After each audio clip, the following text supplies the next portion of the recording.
Do you think this Jimmy Garoppolo could start, or we're holding out hope thing was just a smokescreen? Or how do you read it? What the hell was that?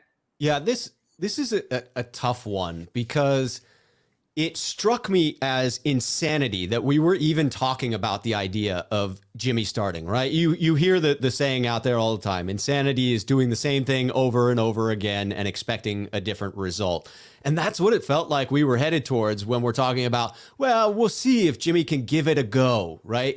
Stretch it out pre-game, and we'll get him in. He may be hurting, but he's a warrior. Jimmy's real tough, so we're going to put him in there, even though he's less than 100%. We saw what happened last year, man. That was ugly. I don't know, going into a bye where he has potentially 3 weeks to rest, why you would even talk about that being a possibility when you have a 3rd overall draft pick ready to come into the game and show you what he's got. So to me, it screamed of smokescreen. It seemed to me clear cut that it was gamesmanship. And I think that Kyle, he gets attributed as being an honest and forthright coach.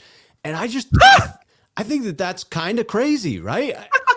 He's honest about the idea that he's not willing to tell you anything. That's where he's honest. There you go. Yeah, there you go. And he'll be somewhat candid in his criticisms of his own players, which is unique. Yes. But he'll tell you he's not necessarily honest. Yeah. Very straightforward in saying that I am not going to give you anything that gives a competitive advantage to my opponents. Okay. So the question is, why did they phrase it the way they did? Why did they make it seem like they would rather have injured Jimmy start than Trey start? Did they do it to protect Jimmy or to protect Trey? You would think it'd be a little bit of both, right? You would think it would be protect Jimmy because there's every possibility that we go out there on Sunday and Trey looks awful. And we will need Jimmy. Yeah. So don't crush him.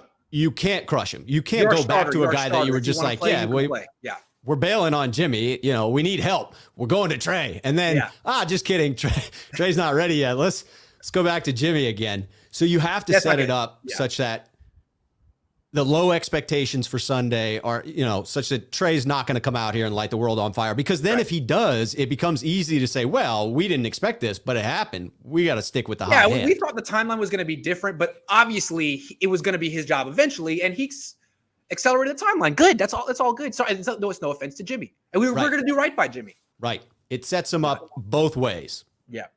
Yeah, it does. But I really feel like this is protecting Trey. Let's lower the expectations.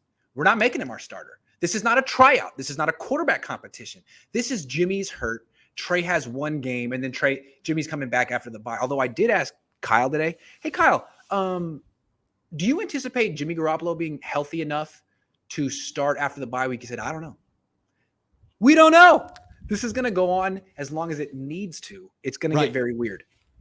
It's much easier to hesitantly stick with the rookie because Jimmy's hurt than it is to go back to Jimmy and then back to Trey, and then you're on this back and forth. And that's the scenario. If that happens, that's the scenario where the seat gets hot for Kyle. It is, but here's my prediction. If Trey plays well against the Cardinals this weekend, they won't just give him the job.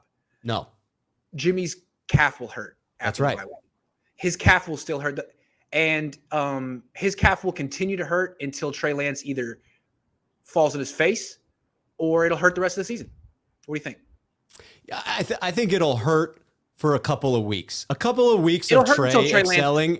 And then everyone will know what's happened before they announce it. It will be clear to everyone watching, everyone on the team, everyone in the front office, and everyone watching on television that we've moved on before they officially say we've moved on. That would be my prediction.